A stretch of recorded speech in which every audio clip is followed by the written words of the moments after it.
Hello everyone, ఈరోజు special Telangana style egg gravy curry తయారు చేసుకుందాం. ముందుగా ఉడికించిన గుడ్లని ఫ్రై చేసుకుందాం. ఒక ప్యాన్ తీసుకొని ఆయిల్ వేసి వేడవనివ్వాలి. అందులో 1/2 టీ స్పూన్ పసుపు, 1/2 టీ స్పూన్ కారం, 1/2 టీ స్పూన్ ఉప్పు వేసుకొని ఉడికించిన గుడ్లను వేసి బాగా ఫ్రై చేసుకోవాలి.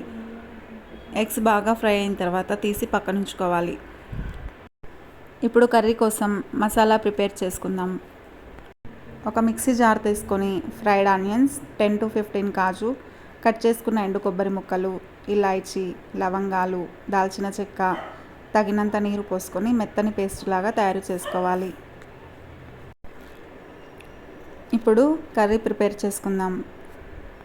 ముందుగా కడాయి పెట్టుకొని ఆయిల్ వేసి వేడవనివ్వాలి.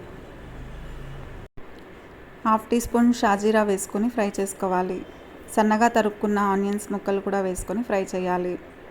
ఇక్కడే మీకు పచ్చిమిర్చి అవసరం అనుకుంటే వేసుకోవచ్చు. ఆనియన్స్ ఫ్రై అయిన తర్వాత కరివేపాకు వేసి ఫ్రై చేసుకోవాలి. 1 టీ స్పూన్ అల్లం వెల్లుల్లి పేస్ట్, 1/2 టీ స్పూన్ పసుపు వేసుకొని బాగా ఫ్రై చేసుకోవాలి. ఇప్పుడు మిక్సీ పట్టుకున్న టమాటో పేస్ట్ కూడా వేసి ఫ్రై చేసుకోవాలి. పచ్చివాసన రాకుండా చూసుకోవాలి.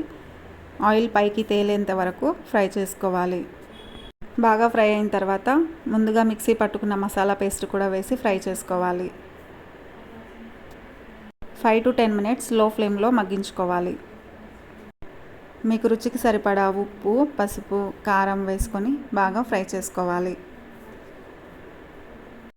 మంటను లో ఫ్లేమ్ టు మీడియం ఫ్లేమ్కి అడ్జస్ట్ చేసుకొని మగ్గించుకోవాలి.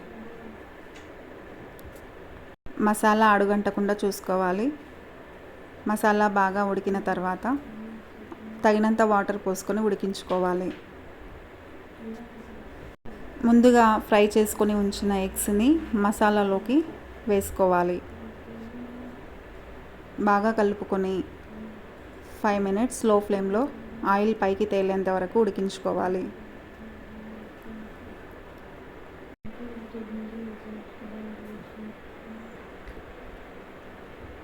ధనియాల పొడి, గరం మసాలా కూడా వేసి ఉడికించుకోవాలి. చివరగా కసూరి మేతి, కొత్తిమీర వేసుకొని ఉడికించుకోవాలి. ఆయిల్ పైకి తేలింది కదా, మన ఎంతో టేస్టీగా ఉండే ఎగ్ గ్రేవీ కర్రీ తయారైంది. సూపర్ టేస్టీగా ఉండే ఈ కర్రీని రైస్, చపాతీస్, బిర్యానీస్లోకి సర్వ్ చేసుకోవచ్చు. ఈ వీడియో కనుక మీకు యూస్ఫుల్ అయినట్టయితే మీ ఫ్రెండ్స్కి, రిలేటివ్స్కి షేర్ చేయండి. సబ్స్క్రైబ్ చేసుకోండి.